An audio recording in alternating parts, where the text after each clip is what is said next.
Maya, wewe ni mrembo. Alafu unajua kitu gani kilichonivutia kwako?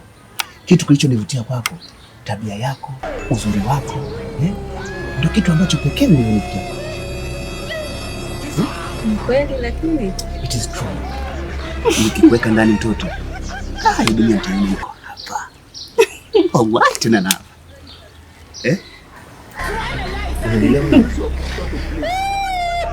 You dey use your generation to play. You dey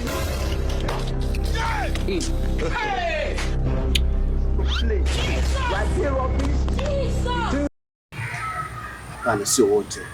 Bwana Yesu asifiwe. Amina. Neno la Mungu linasema, ewe binti, ewe kijana, kwa mkaa huu mliokaa, na maana nyinyi sio na ndoa, nyinyi mnataka kufanya zinaa. Dhambi ya zinaa sio nzuri, Mwenyezi Mungu hapendi, na siku ya mwisho utachoma moto. Usisikilize oni manabii wa uongo.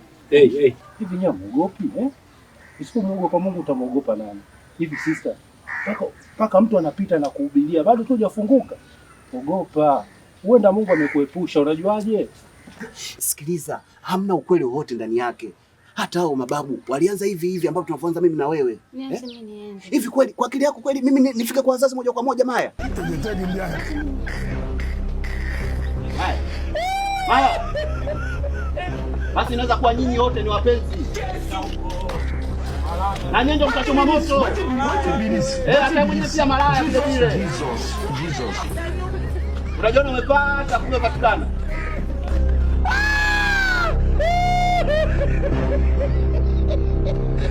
Yesu.